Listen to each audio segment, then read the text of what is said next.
أعوذ بالله من الشيطان اللعين الرجيم. بسم الله الرحمن الرحيم. الحمد والثناء لله رب العالمين بارئ الخلائق أجمعين باعث الأنبياء والمرسلين، ثم الصلاة والسلام على سيدنا ونبينا وحبيب قلوبنا وطبيب نفوسنا وشفيع ذنوبنا أبي القاسم المصطفى محمد. اللهم صل على محمد وآل محمد. وعلى أهل بيته الطيبين الطاهرين المعصومين المكرمين المنتجبين، لا سيما بقية الله في العالمين، روحي وأرواح العالمين لتراب مقدمه الفداء، ولعنة الله على أعدائهم أجمعين إلى قيام يوم الدين. For the hastening the return of our Imam, please recite the salawat. اللهم صل على محمد وآل محمد. Before I continue with the discussion that we've been following over the course of this last week, I wanted to talk, and inshallah for the following nights we'll try to do this. At the beginning of the talk, maybe about 5 minutes, we'll try to discuss some of the forgotten, maybe how we call it, forgotten ahkam. But before that, I need to mention an intro. First point in the intro is the importance of ahkam. We have two extremes when it comes to dealing with ahkam. One extreme is the only thing that we look at in Islam is ahkam. Right? Everything, all the time spent in religion is about the intricate details, and then sometimes fighting over those details, and looking at things in a very, very ritualistic way. The ahkam are important, but not to the extent that we set everything else aside. We set akhlaq aside, we set beliefs aside. We don't get into the spirit of Islam, we don't get to the soul. The prayer just becomes pronouncing dhad as a dhad and not za, and the whole purpose becomes that. That is an extreme. That's not something that the Ahlul Bayt taught us to do. That's going over. But another extreme is not taking ahkam important enough, not taking it as serious as it should be. Some people even make this comment. They say, what Islam really wants is that your heart is pure. What you do is not really important. It's okay. You don't have to really worry about this dhabiha thing. Right? What are the rules? It doesn't really matter. Okay. You have to have a pure soul. You shouldn't oppress people. Right? I want to address this particular ideology. When we commemorate the Ahlul Bayt, we have love for them, we come together, we hold programs for them. 19th through 21st of Ramadan, we commemorate Amirul Mu'mineen in Muharram, sometimes for an entire month.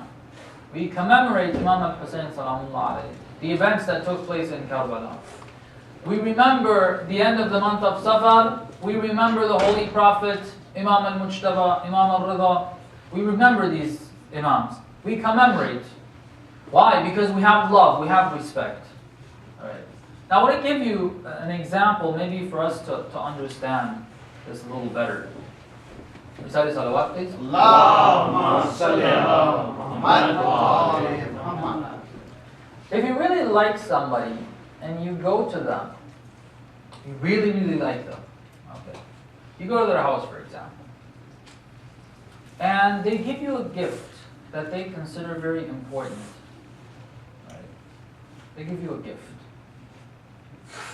How would it feel, or just imagine somebody comes to your house, the other way around. Somebody comes to your house, and you like them, you have love for them, and you give them something. You give them a gift. You think it's important for them to have that. And they come in, they also show love. You're like, I love you, this, that, the other. They hug. And then on the way out, right in front of me, they take that gift and then they just throw it in the trash. How would you feel if somebody did that to you? I don't think you'd like that. Right?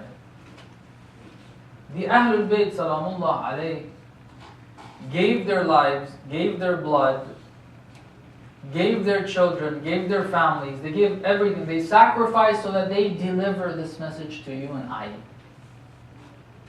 If we look at the compilations of hadith, 30 volumes of Wasa'il al-Shia, most of the ahadith deal with these ahkam. Sometimes people disrespect it, they put it down, they're like, oh, who cares, you know.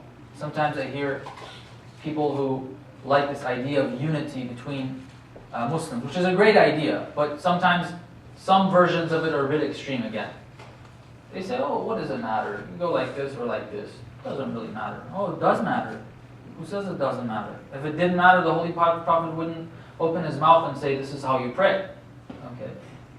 If it didn't matter that you pray full or qasr, the Ahlul Bayt wouldn't spend that time to mention it so many times that it's recorded in hadith books and then tell his companions, write that down.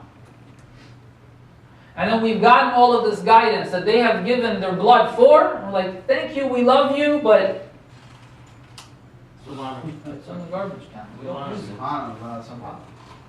That's what we're doing.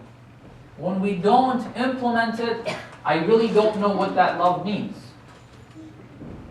What are we doing when we commemorate? So the ahkam are important. Otherwise, Imam Sodagar wouldn't spend all that time explaining that. He wouldn't argue with those who disagreed and said, no, the ruling of God is this, and condemn that. And tell people you have no right to make your own laws. These are God's laws. You can't change them. Alright? So the first point is the importance of ahkam. Second point is, okay, if they're important, I want to implement. Let's go. Let's start. Well, I got to know my ahkam, right? So we got to learn what those ahkam are. It's very important. We have to spend the time. Now, when we go and learn, how do we do this? We go pick up the Holy Quran, we pick up hadith. There's 30 volumes. Have you ever seen Wasa'il al-Shia, the 30 volumes of it? We pick it up, can we read it? Do we even understand what it's saying? Even if we can understand it, we're Arabs or whatever, we have learned Arabic. But do we know the background of that? How much of this? We're living 1400 years after the Holy Prophet. 30 volumes. It says the Holy Prophet said this. Were you there? Did you hear him say that? Did you hear Imam Sodagar say that? Because it says it here, that means he's actually said it? I don't know, what means do we have to verify this is actually said by the Ma'sum or not? There's a process. Then when you have a hadith there, and then another verse, or another hadith, one says pray when sun sets. There's a hadith that says these people were coming from Iraq, Shias. In the horizon, the sun had just set. You know when the sun sets in a desert, the horizon is still, it's not red even, it's yellow. Okay, it's still very, very bright, but you don't see the sun. Okay, because the horizon is completely clear. So from a distance, they're seeing this man praying when the sun just set. And he's praying his Maghrib prayer. So they're telling themselves, yeah, you know, this guy must be one of them other guys. Right? It's not a Shia. They arrive there, they see it's Imam Sodagar. Imam Sodagar was praying Maghrib prayer right when the sun set, according to this hadith. Okay, so how do I put this together? One says you don't pray until that redness in the sky moves above your head, about 20 minutes or 12, 18, depending on where you're at, minutes later. The other one says the Imam was praying when the sun had just set. So how do we deal with this? Okay. It's not easy. Sometimes people think, I don't know for what reason, when it comes to going to the doctor, we don't give ourselves the liberty of, you know, writing up prescriptions and saying, yeah, you know, here's what you need to do. Of course, sometimes we make that mistake too. I don't know if you come across people like that. I have a cold or I have this problem, and then quickly, you know, you take this, you take that herb and honey like this and the other way, and yeah, you're done. I have abdominal pain. They'll write you up a prescription very, very quickly. Okay. Look, it's an area of expertise. It requires work. It needs studies. When it comes to Islam as well, it's not something that you can easily do. Alright? It's very easy for us to make comments about the ahkam. Oh, traveling 8 farsakh, that's for 1400 years ago. The Holy Prophet didn't mean it for today. What proof do you have? The verse of the Holy Quran scares us. It says, Allahu adhina lakum am ala Allahi taftarun. Did God permit you to say that this is from Him? This is the law? Or are you making it up yourself? You're making it up. That's one of the greatest sins. You better be ready for some real good punishment in the hereafter. God forbid. So, the second point is that when we want to learn, we either go become experts and comment on the laws as experts, which the door is open, you're not limited. It's not like you got to be from a particular background, or you have to go to particular, anytime you like, just go over there, become an expert. Alhamdulillah, great, the more the merrier. In fact, that's what Islam encourages. Go become the expert. But if we're not experts, we need the help of an expert to figure out what those laws are. I don't have the time to spend, right? I need to go to an expert. Otherwise, how do I know, how do I have a proof between me and God that I'm trying to follow His rulings? Okay, so that's the concept behind taqleed. One question that arises sometimes is that, well, what do we do with all these differences? Okay, there are differences. Inshallah, Eid is going to come and we'll see some of that differences. Okay. Right. One says optical aid is sufficient, the other says optical aid is not sufficient. When we go there, we're able to spot it with the optical aid, but not with the naked eye. So what are we supposed to do here? So this causes people to say, you know what, this is all baloney. Forget it, it's not really that important.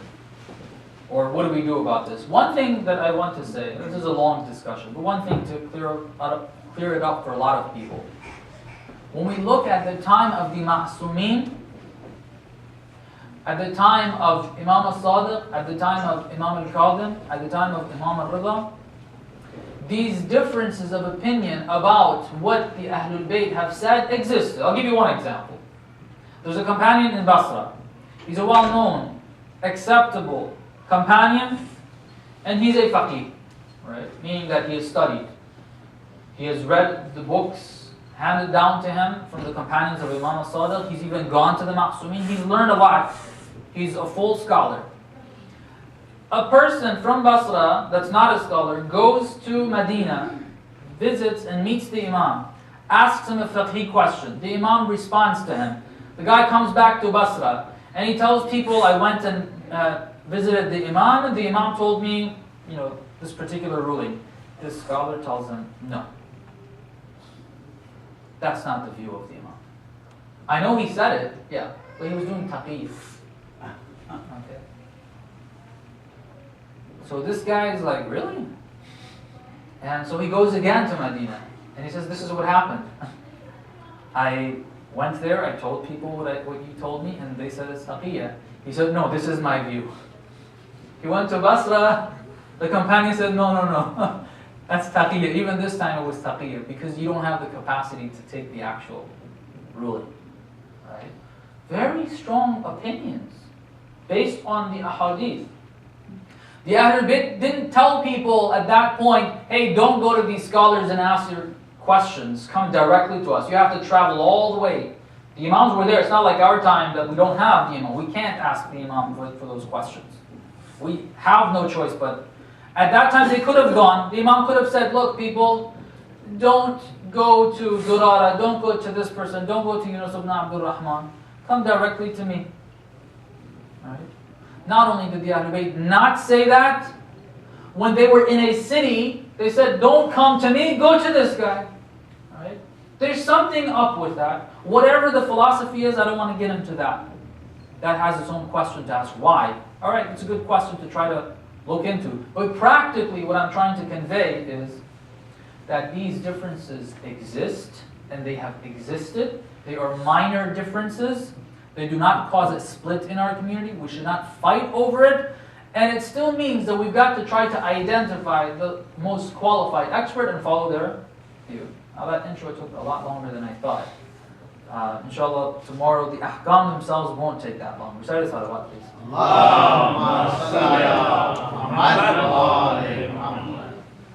We're talking talking about du'as. Tomorrow night, inshallah, is going to be the last night of the A'mal. According to some of the ahadith, it is going to be Laylatul Qadr. The actual Laylatul Qadr, according to some of the ahadith, is the night of the 23rd. Of course, some of the other ahadith suggest to us that there's each of those nights, the night of the 19th, the night of the 21st, and the night of the 23rd. There's something that happens on those nights related to what will happen over the course of the next year. Alright? It doesn't happen all at one night, but the final version of it, things are finalized on the night of the 23rd. Okay? So if we haven't done a good job, personally I know I haven't, inshallah we have one more night. Okay. So we want to make our du'as. We want to make sure that these du'as are good. We've talked about that. What we arrived at was the idea that sometimes the du'as themselves are the reason why the call is not answered, what we are asking. We have to be very careful as to what we ask. Alright, recite salawat please. Allahumma salli ala Muhammad wa ali Muhammad. And sometimes what we ask for may even be responded to. It may be accepted, but we actually pray that it's not accepted. Remember yesterday we said that sometimes God, we push for something, we ask for something, He gives it to us, but it's actually bad for us. It's not even good for us. And when He doesn't give it to us, it's good for us and it's better for us. And we ask Allah subhanahu wa ta'ala, don't allow those prayers of ours that are not good for us to come true. I'll give you one example of a prayer that came true and the people who were involved with it wished that it did not or had not come true. There was this family that was praying and asking Allah subhanahu wa ta'ala for a child for many years. They didn't have children. Okay. So they kept asking and asking and asking and learning different methods of asking and doing tawassul. They went to all the imams tawassul. It didn't happen. They weren't given. Then somebody said, go to this one Imambargah. I don't know which Imambargah, which son of the Imam it was, but they said, this one, whatever you go, they give you. So they went to this particular Imambargah and they did tawassul, and that was what was required. They asked in that way, Allah gave them a child. Right? The child, they were very happy they got this child. Allah subhanahu wa ta'ala blessed them with a child. And he grew. Cute little child. Then he grew a little older. Then when he got 10 years old, there is this very, very, very tragic accident right before the eyes of the parents. That child was just torn to pieces. Okay, right in front of their eyes. At that point, they wished they had never prayed for that child. Okay, to see that happen in that way.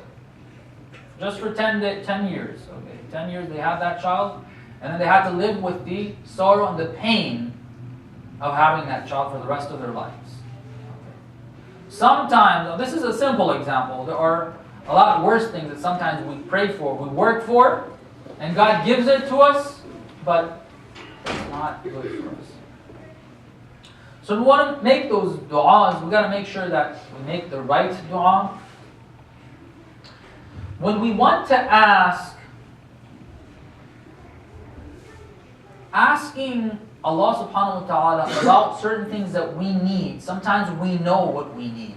Okay, there's certain needs of ours we already know. Okay, we know we need certain material blessings from Allah subhanahu wa ta'ala. Certain sustenance that needs to come from Him. We know that. Alright? We don't need to be told of that. Then there are certain things that we don't know we should be asking for. Alright? I'm trying to explain the reason why we go to the Ahlul Bayt to even learn dua. Alright? As I said, sometimes people, I think we had this before, sometimes people, their relationship with the du'as of the Ahlul Bayt is in this way, that they think that we need to use those words. It's a certain combination of letters and words. If you say it, then it's going to have its effect. So they always ask, I have a headache, what's the dua for that? I have a stomach ache, what the dua for that is? I need a car, is there any dua for that? I need a child, is there any dua? I want to take an exam, is there dua for that? Loads of different things people ask for duas. Okay. The reason why the duas are there, some of the Ahlul Bayt emphasize on, some of the ulama tell us about this. They tell us, look, one of the best ways to do dua is to use your own language. To speak to Allah subhanahu wa ta'ala in your own way. This is very important itself. We have to make that connection. I actually ask Him for something that I feel the need of. As soon as I feel the need for it, I ask Allah subhanahu wa ta'ala. It said that Prophet Ibrahim alayhi salam, he used to ask Allah subhanahu wa ta'ala even for the salt of his food. Dua. To realize that this comes from Allah subhanahu wa ta'ala, because we actually do need Him, even for that little, very insignificant part of our life that doesn't really look like something very important in our lives. We are needy of Allah subhanahu wa ta'ala in all of that. But we just don't realize it. One of the ways we can realize it better is through asking Allah subhanahu wa ta'ala. So the Prophet used to ask. It's good, we're told, to ask Allah subhanahu wa ta'ala with our own words, in our own language. You don't necessarily need to look for something Arabic and read it and understand maybe half of it, or a third of it, or a quarter of it, or not even 5 words of it.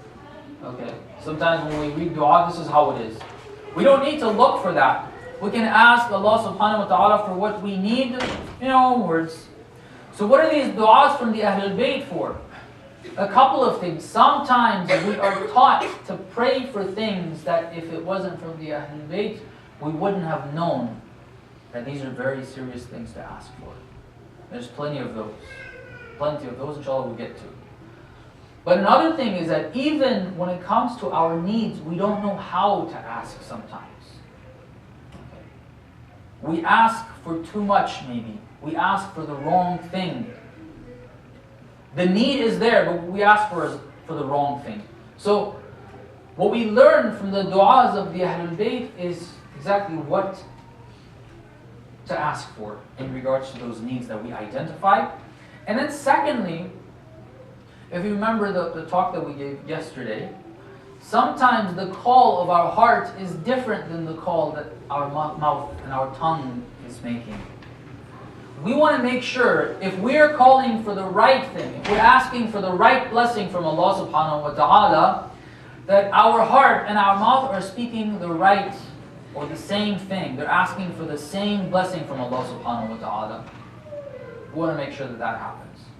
And therefore, when we look at the du'as of the Ahlul Bayt, we don't only learn what to ask verbally, we learn how to approach it, and how to look for it, and how to move about to try to acquire that blessing from Allah subhanahu wa ta'ala, so that the call of our heart is exactly the way it should be. Recite the salawat, please. Allahumma salli ala Muhammad wa ali Muhammad. So with that intro, I want to go over one of the du'as. We're starting with this one du'a from Imam Sajjad salamullah alayhi. Allahumma salli ala Muhammad wa ali. There are so many things that the Ahlul Bayt have taught us through du'as. Sometimes people think that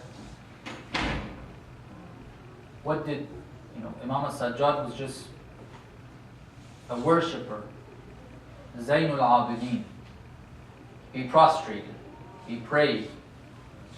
But what we have from Imam al-Sadiq, for instance, or Imam al-Baqir, is that they have shared a lot of knowledge with us. And Imam al-Sajjad was just in the corner worshiping. The Imam has taught us so much through the du'as that he has made. In fact, he has taught us things that are a lot of times not found in much of the other heritage that we have from the Ahlul Bayt. Very, very deep knowledge. Very deep. One of these du'as is about sustenance. Right? It's one of the needs that we identify. We have material needs, whether it's food, shelter, clothing, money. We want to travel, transportation. We have these needs. You need to have capital. You need to have money to live. We understand that. Okay. We want to ask Allah subhanahu wa ta'ala for it, whether it's the verbal call, we want to ask Him for something, or our actions when we want to go about and try to prepare ourselves to receive this blessing, or the work that we do, for example, the type of job and occupation. We want to make sure it's the right way. The Imam teaches us many lessons. I'll start with this dua. He says, Allahumma inni as'aluka husnal ma'isha. I ask you, O Allah, to give me a good life. Everybody's looking for a good life. You want to have an enjoyable life. Alright? Nobody likes a miserable life. Nobody likes to live under hardship. Everybody likes to have a good, prosperous life. Whether you're Muslim, non-Muslim, Shia, non-Shia, atheist, whatever. Everybody in the world is looking for a better life. You ask anyone, they'll tell you that. Okay. I don't think there's anyone that's going to turn around and say, you know what, no, actually I don't want a better life. But then their definition of a better life can be very drastically different. If you ask Amir al-Mu'mineen Salamullah alayhi, for example, what his definition of a prosperous life, a good life in this world and the hereafter is, it's going to be very, very different than if you ask an atheist, if you ask some of the enemies of Islam. So what we differ on sometimes is on the definition of prosperity, the definition of a good life. So the Imam doesn't leave it at that. He teaches us, when he wants to ask Allah subhanahu wa ta'ala, he teaches us what type of a good life we should intend, we should want from Allah subhanahu wa ta'ala. He says the following, he says, مَعِيشَةً أَتَقَوَّى بِهَا عَلَى جَمِيعِ حَوَائِجِ. First thing, there's many needs that I have. Sometimes I am ill, I need medication. I need money to be able to do that. In this day and age, we need insurance in this country. Okay, maybe if we were in a different country, citizens of Canada, for example, you wouldn't need that too much, if I've been informed correctly. Or in some other countries. But in this country, you definitely need insurance. Okay. Unless you want to pay big bucks when you get ill. You need that money to be able to get medication. You need the money to be able to provide. There's these needs that we have. Food, shelter, both, all.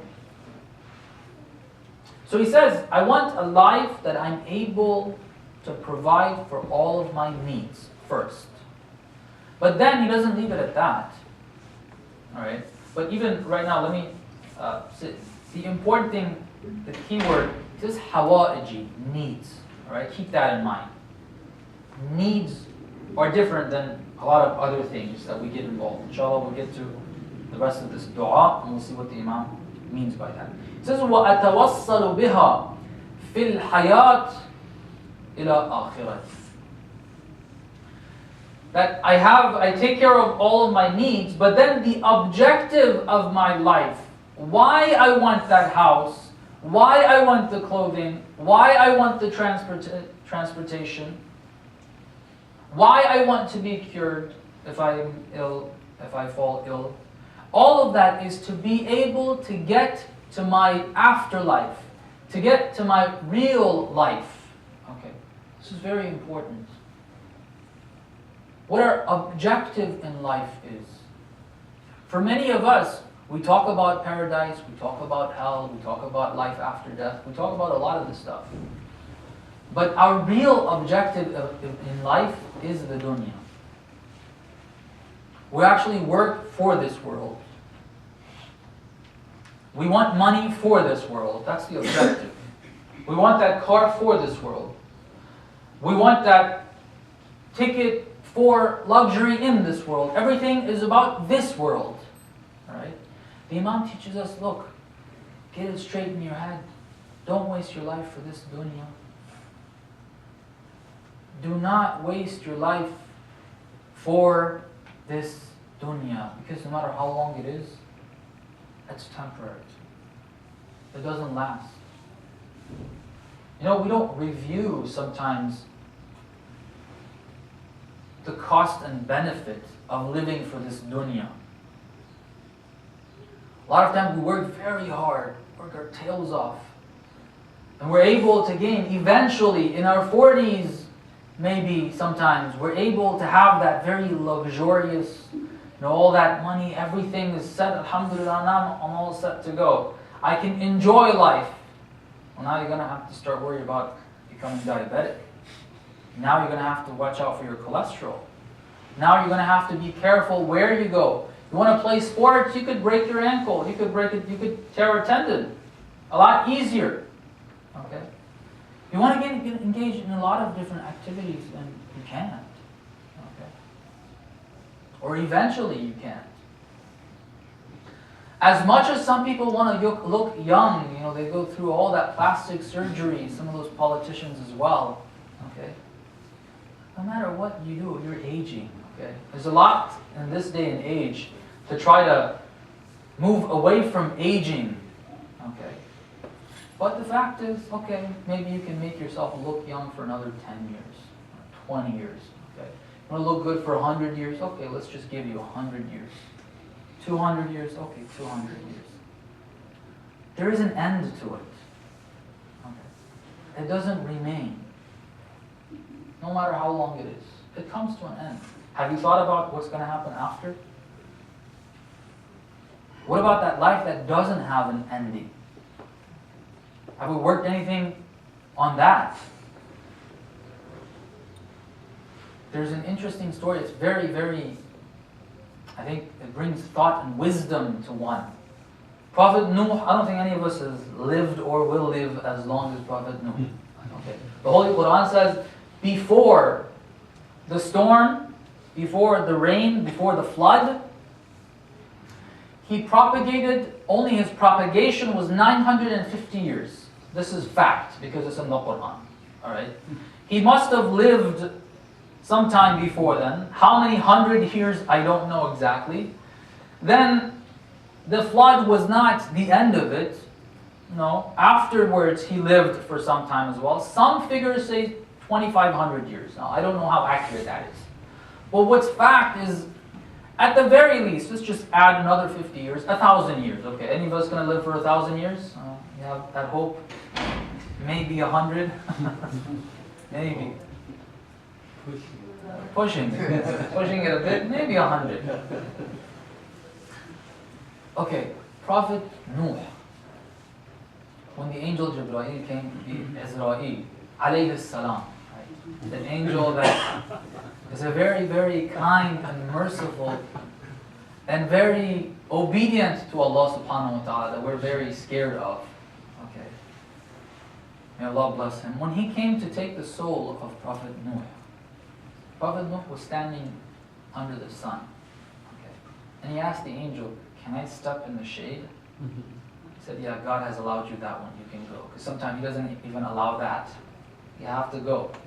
You don't get an option. But this time, this is a prophet. He's got connections. So then, the angel asked him, you lived for 2,500 years. How does that feel? How does that feel? 2,500 years. Okay, let's just say that figure, or 1,000 years. How does that feel? He said, that step I just took from the sun into the shade, all feels like that. I'm looking at my life. I don't live no 1,000 years. All right, a lot less than that. It's just 2 digits. Okay, haven't even filled the 99 years of the two digits. But really, I can't believe so many years have passed by, and it's just an image in my head. That's it. It's all gone. All gone. The rest of it will be the same. Before you know it, I'll be 40, 50, 60. If I live that long. And I'm gone. Don't worry, it's not worth it. This dunya is not worth it. This is hadith. The Imam had some food. Someone came and asked. He gave, I don't know, like 3/4 of it away, and they only had 1/4 left. I'm throwing out a figure there. But most of it apparently, from what I remember, was gone. And the one who was there, the companion that accompanied the Imam, told him, that's all that's left. He said, actually, this is the only part of it that is actually gone. What we have kept is what we gave away. That's going to stay with us. That's something that's long term. That's not gone. This is gone. Right? This world is not worth it. The Imam says, try to set your priorities, your goals, your standard in life. That I want this, yes, I want to take care of my needs, because if I can't take care of my health, I can't worship right. There's Ayatollah Mishkini, may Allah bless his soul, he passed away a few years ago. I saw him up close once.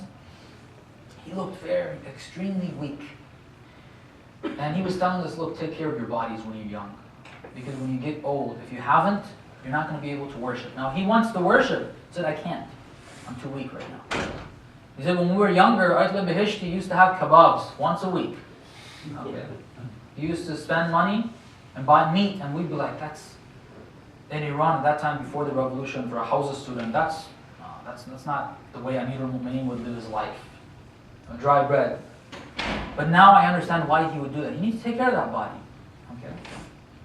Now, I'm not trying to say have kebab once a week. Okay, but you need to take care of that body.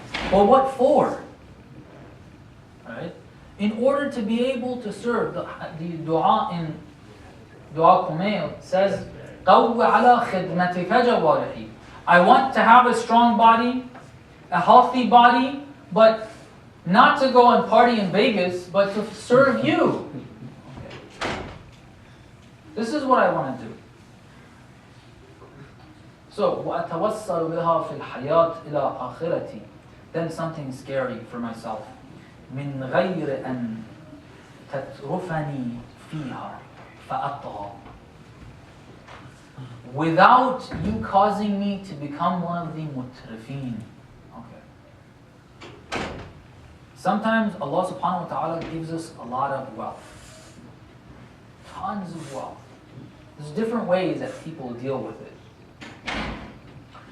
One way people deal with it is to sit on it. Okay, it's mine. And I just want to use it for my own. I want to increase it first of all. I don't want to, I'm always checking like where I can put it, what bank or what bond or what stocks I can, whatever, that I can be able to increase it. I don't want it to just sit there. And on top of that, if I want to spend it, I want to spend it for my own luxury and for my own better worldly dunyawi life. This is referred to as mutrafin.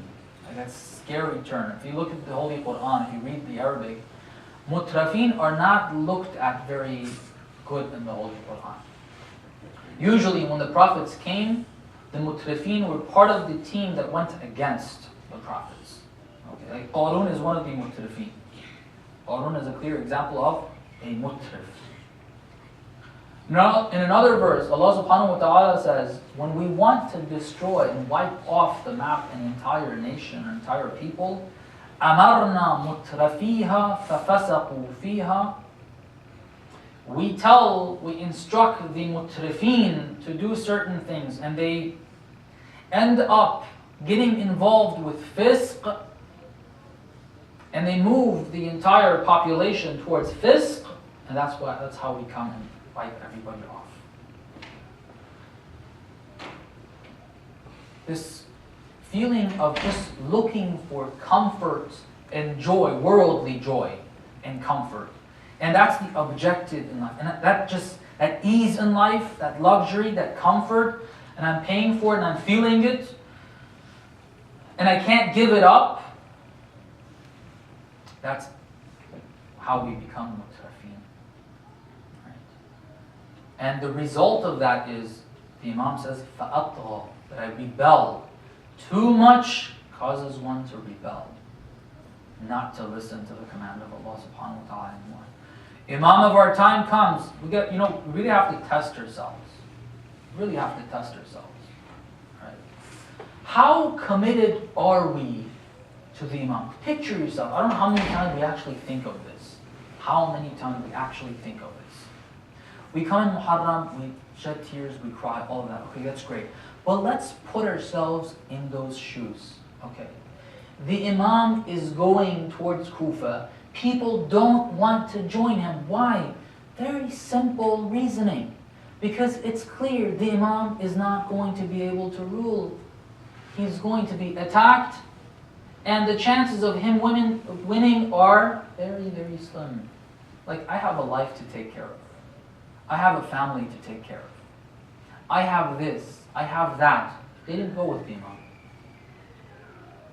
One of the reports says that some of the people who even liked the Imam, they came, very shaking report, it says they came out of Kufa, they came close to Karbala, they're watching the battlefield, they love the Imam to the extent they're watching from a distance what is happening, how the enemy is treating the Imam, arrows being thrown at them, being oppressed, seeing all of that, they're even shedding tears. One of the enemies says, I was passing by, I saw them doing this. I said, may the curse of God be on you. If you think the man needs help, why don't you go forward and help him? Am I really going to be able to give all of that up and go say, I want to go to the Imam? And I want to put my body in front of him, and I want to protect him. Arrows come, I want to take it with my body, like the companion did in Karbala. We're really willing to do that.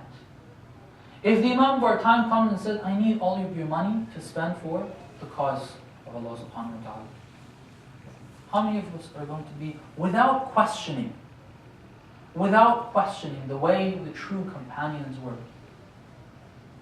There's one report, it's found in Manaqib al-Abi Talib, if I remember correctly, this report.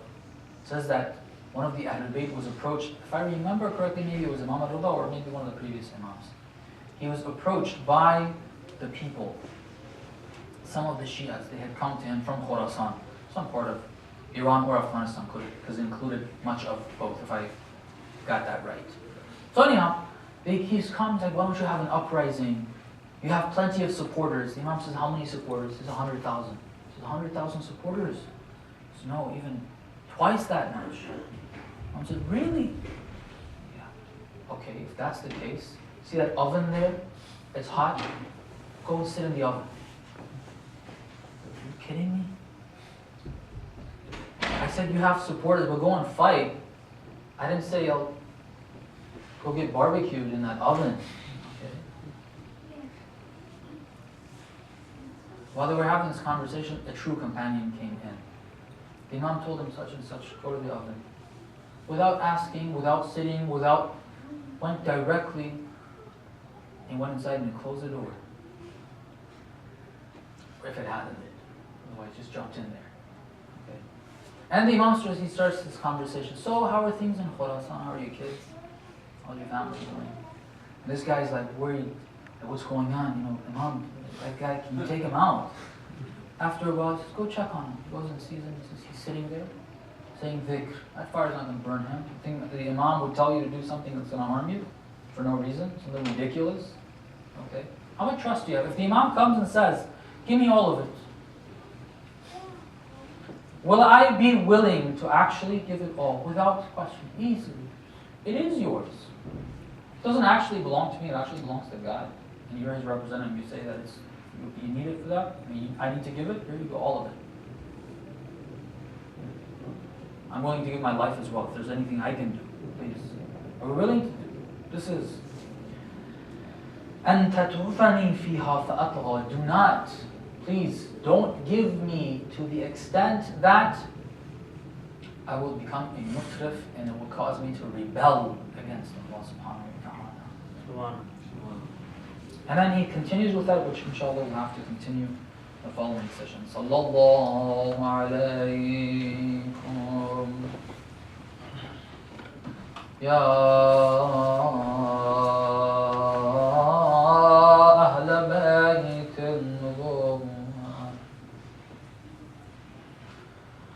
وموضع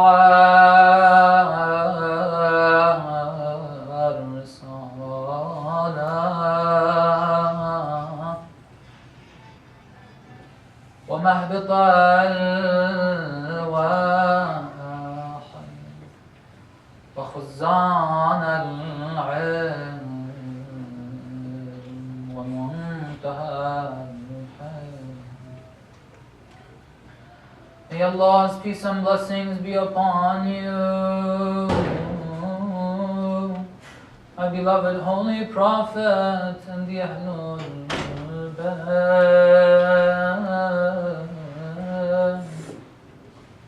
May Allah's peace and blessings be upon you. It was in your homes that Allah subhanahu wa ta'ala blessed us with guidance and revelation. May Allah's peace and blessings be upon you. Angels used to descend upon you day in and day out, seeking permission before they entered your home. Sallallahu alayka ya Amir al-Mu'mineen. Sallallahu alayka ya awwal maghlub. Sallallahu alayka ayyuha ash-shaheed.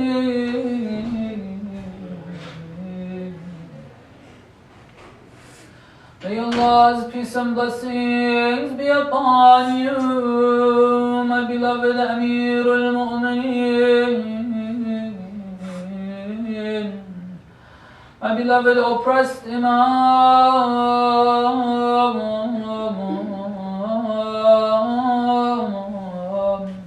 the Imam that was martyred on the night of the 19th, was striped, and his white beard turned red with the blood of his hand. Sallallahu alayka ya Mawla.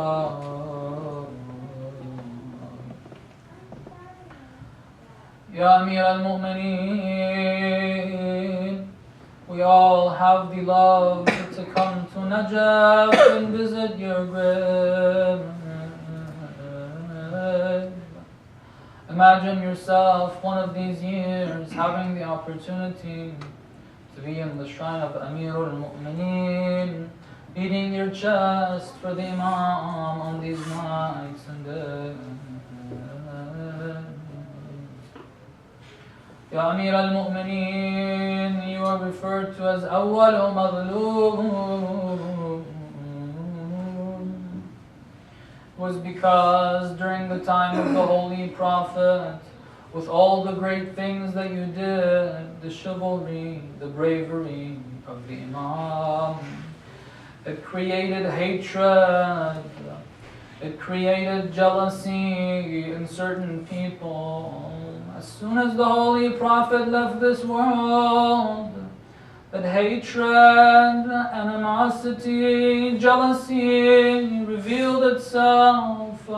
They came, they took the right of the Imam to rule. Not only that, they came to force the Imam to pledge allegiance. They took away the only supporter of the Imam, the lady Fatima Zahra. For a few months, the Imam had to come home every day to see the Imam, to see the lady Fatima Zahra in bed, resting.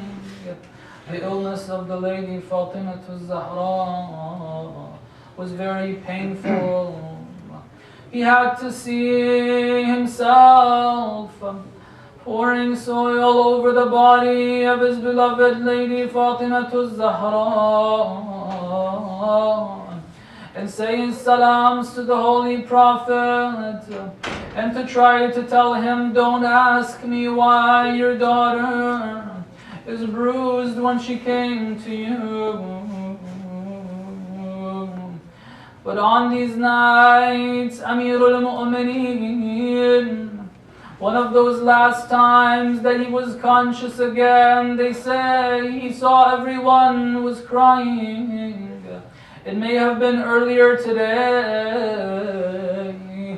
Imam al-Mujtaba, Imam al-Hussein, the lady Zainab Salamullahi alayha, have surrounded the Imam. They realize these are the last moments, watching their father all pale, going unconscious, coming back again. The sorrow that was there, the grief, they're crying. Amirul Mu'mineen sees them one of those last times. He says to them, if you would see who is here, you would not be crying. The lady Fatimatul Zahra is here. After all the pains of being away from her and what had happened, now Amirul Mu'mineen is joining. But the madlumiyah of our Imam exceeds even that. Tonight when they went to bury the body of our beloved Imam, again they had to go in darkness. They had to take the darkness of the night. Imam al-Mujtaba, Imam al-Hussein, Abu al-Fadl al-Abbas, they accompany the body of Amirul Mu'mineen. They take it to outside of Wadi Salam, a grave that has been dug by the Prophet Nuh. They find the angels pointing them where to bury the body of Amirul Mu'mineen.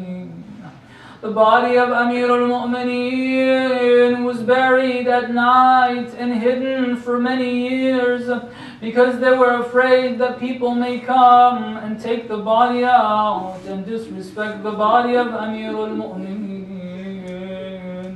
This noble character, our beloved Imam, no wonder he is Amirul Mu'mineen.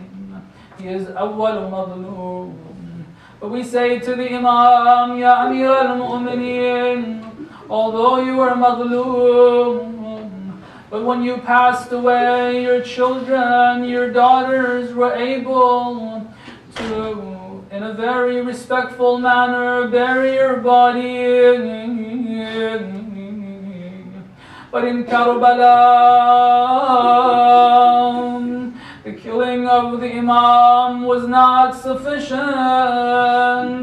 After they had finished off all the companions, they had even, La ilaha illallah, they had even separated the heads from the bodies. Still not enough. The Mal'oon Umar ibn Sa'd called, I need 10 people with horses. What do you want us to do? They volunteered, I want you to put new horseshoes on your horses. What for? This is not enough to the body of Hussein. I want you to ride your horses over the bodies of the shuhada. Imagine what that did to the noble body of Imam al-Hussein, to the body that was already mutilated of Abu al-Fadl al-Abbas, the body of Ali al-Akbar. No wonder that night or the following day, when the lady Zainab was looking for the body of Imam al-Hussein, it was difficult for her to find it. Once she recognized the body, after setting aside the swords and the arrows, she saw it was the body, but so different. She said, Anta akhi, are you my brother? I can't believe you. This is the grandson of the Holy Prophet. ألا لعنة الله على القوم الظالمين وسيعلم الذين ظلموا أي منقلب ينقلبون. اللهم إنا نسألك وندعوك باسمك العظيم الأعظم الأعز الأجل الأكرم بالزهراء وأبيها وبعلها وبنيها والسر المستودع فيها بك يا الله يا الله يا الله يا الله يا الله يا الله يا الله يا الله يا الله يا الله يا رحمن يا رحيم يا مقلب القلوب ثبت قلوبنا على دينك وعلى محبة أوليائك. Ya Allah, we ask you to hasten the return of our Imam. Enable us to become his true companions. Protect and give a long life to all those who are helping the cause of Islam, especially the Maharaja and the leader. Forgive us all of our sins. Forgive our parents, our grandparents, our relatives, all believers of their sins. Relieve all the people, all the believers of the hardships, difficulties, illnesses that they have. Provide them with their needs and hajat. Relieve all the people of the world of the oppressions that they're facing. Min Nabi wa alih, rahim Allah man qara al-Fatihata ma'a as-salawat.